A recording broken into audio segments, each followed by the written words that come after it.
đi đón từ điện. Sao chị đã đúng rồi đi từ đầu mà. Anh đi cả. Là đi xe ai? Hai người đi cho nó vui cả. Mày không có tập trung nó cho chúng ta xài hết. Những cái đồ à. Cảm ơn đồng chí ban nhá. Cảm ơn đồng chí. Rồi được tình cảm được hết rồi. Đang là các loại sinh nhật. Sắp xếp đứng hướng đẹp thì là các bạn hai đổ vào giữa và sang bên đây thì Rồi sang bên kia. Sao bên kia đấy? Ô nhưng mà chưa được chưa? Cái sao đây?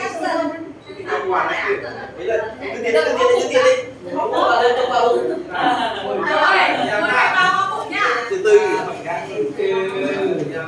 kỳ cái đó các bạn. Kim chi đi, kim đào chi cho chị em. Em cứ để lên trên này. Xuống là người đội mũ đi. Đấy. Xuống là người đội mũ đấy. Ê gì?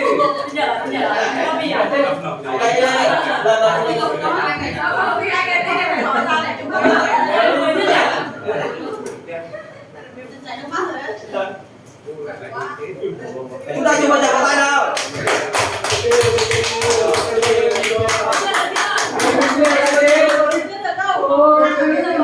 Nào chưa bao giờ có tay đâu. Rồi tiếp nha, từ từ nha, một nhang thôi.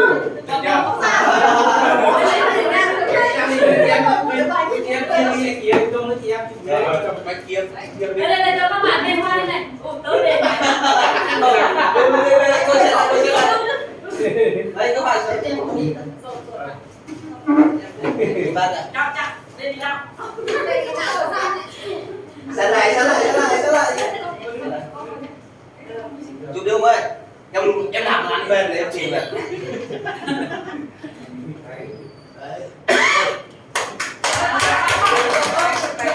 Rồi. Từ đã, tôi bạn. Ba nữa à?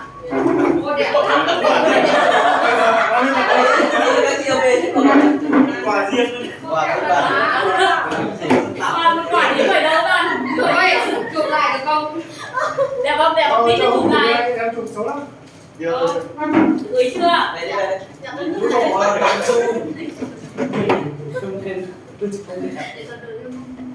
Chứ mời anh em mời đi chứ. Thì đấy chị cá mời nên là mình cứ ăn đi. Giới thiệu chương trình là tất cả giới thiệu là đồng chí Thao Văn Văn, đại diện công an xã và số một chút của thị trấn chị em mời đồng chí lên số bên nhận Chứ rồi thằng Thao. đồng chí Cúc. Được không? Vâng. Đại diện tổ trưởng được không? Bên nhận và kính thưa đồng chí Lê Thị Thu, bí thư đảng ủy, kính thưa các đồng chí lãnh đạo xã, thưa toàn thể anh em. Nhân dịp ngày 20 tháng 10 thì tôi xin phép thay mặt cho công an xã Phù Nhi xin kính chúc đến đồng chí bí thư, toàn thể chị em lời chúc sức khỏe, gia đình hạnh phúc và thành công trong công tác. Thì nhân dịp hôm nay thì cũng công an xã có một chút tấm lòng để động viên chị em, thì xin mời chú đồng chí Cúc lên gọi là Lúc đấy là không phải lâu à? 123 chị ạ. 123. 123 thì cái gì? Cái gì nhỉ? Kim. Các bạn chụp là nói là Kim, còn các tớ làm người được chụp ảnh là nói là Chi. Lúc Chi thì mà nhìn Kim Chi.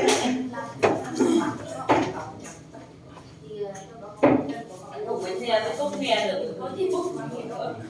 Gọi là Ra thì bình thường đâu đi. chim chi. Tí tí được không?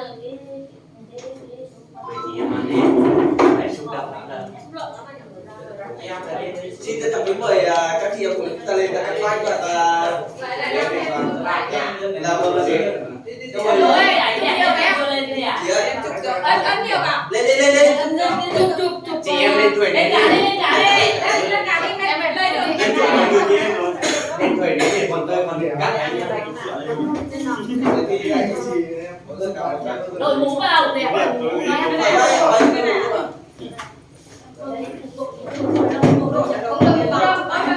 Tấu đâu bạn?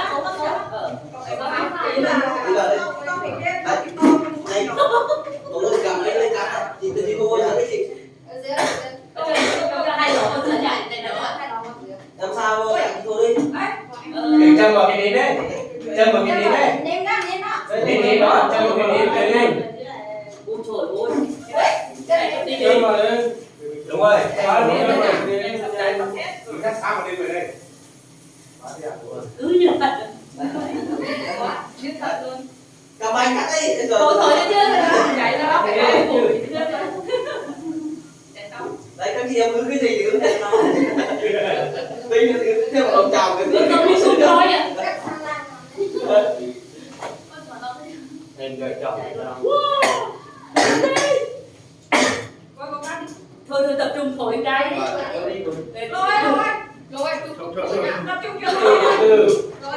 Nghiêng nghiêng lại một chút, nghiêng một chút rồi các bạn chụp một chút đi.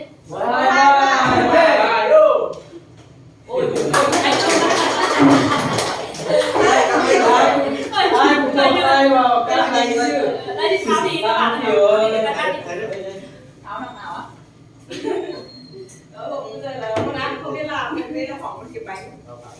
Các bạn sẽ học trả câu. Phải giảm đi cái này.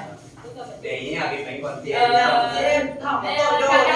Chọn cái nhiếp ảnh gia nào có tâm ấy, xuống cái câu ấy. Đấy, có tâm. Lộ đây là nhiều không? Rồi phải, nó không phải nói là các bạn là biết cách đoàn người ta được tập duyệt lớp để các bạn Quay Quay cái chụp. Chị cắt đi chị. Cắt để các bạn. Chị cắt bây giờ là em ngon ngon là xong. cái nào giống Kiểu nha thì báo cáo lên đó. Gửi vào đây này. ôi cái bánh sâu quá. cái lúc đủ ra thư thì đủ cắt. Ôi trời ơi.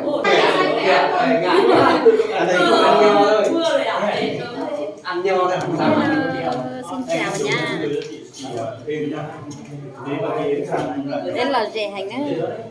Dệ cho hai người hôm nay nó nên cầu lúc cầu đi đó chơi con nhà nhá la con nhà nhá là nhá la luôn đấy con nhà nhá la Anh khoan rồi. Vào đây em. Đây. Chuyển nhau đi các bạn ơi. Ăn đi lo cái gì? Kiểu gì cũng béo. To hơn cả bàn. Chưa lấy cái ăn cái đó. Xưa nay có ăn cái đó là cái gì? bắt đậu Áo này mua hay là Mai. áo này mua chứ? mua tửa trung lý về cái ăn đi Làm xong rồi Có cái này ăn chay cho bạn nó sẽ ăn không? mình đã làm béo mà mình ăn cái gì đó. Đây là em này. Ôm đi. Bạn phải bỏ sữa chứ. Để con. Lột chuột đúng không? bây giờ phải đây Không, chuẩn bị. Đây. Ba mấy Đi, tôi đi chuẩn bị. mấy người cho cái này cho nó cân sang cân. Vào đi. Đó bây giờ ra hai bên đi. Đó ra hai bên. Cứ ôm lên sang đất cùng ăn cần khổ thật. Cá này gần rồi. Đấy là Con vào sữa đi. thôi đứng đây rồi. Mình này mình như hình con là đội hình thế nào? Em ơi, 123 nhá. Làm không? Được chưa? Kim chi hay là kim Kim chi kim đi xong bên bờ này. Cười lên nhá. 1, 2, 3 đủ. 1, 2, 3 kim. Chi. Đi lại ném ba tiếp đấy. Đừng có nói là chim chi đi xử đấy. Được không? Được chưa? Được không? Đẹp chưa? Nháy nhiều à? Nhanh nhiều ạ. Em cứ bấm loạn lên đi. Không chụp thái như này Đấy nhá. cái máy của chị bị nghiêng bên này nghiêng Rồi. ok. Thôi nháy nhiều à? Phải chụp ảnh đi bạn gái mà đúng là nín thở. Có chỗ kia chụp nữa không?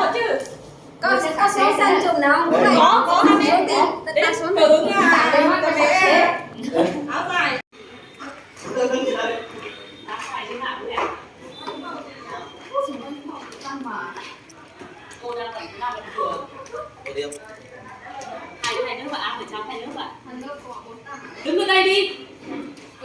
Tối quá.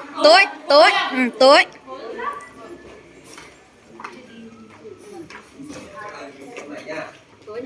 Nhiếp ảnh ra ai chụp ấy? Ai phần đâu? ơi ai đấy nhỉ Anh chơi em ơi. Em ông chị chuyện đấy hả? Anh Minh ơi. tí chắc cũng phải đi tí Anh ơi đi hai đây. cái Hôm sau thì phải bớt đa tài. Rút kinh nghiệm nhá.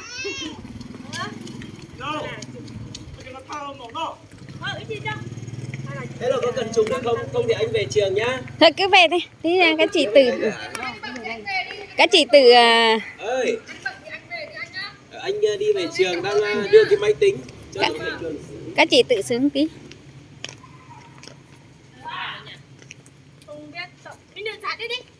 Máy chụp đi chị em. Thì ra mình mặc màu vàng hôm nay toàn là sao ấy anh gửi ảnh qua Zalo cho em nhá để em mới chuyển ra ngoài nhá chắc cũng lên tí chứ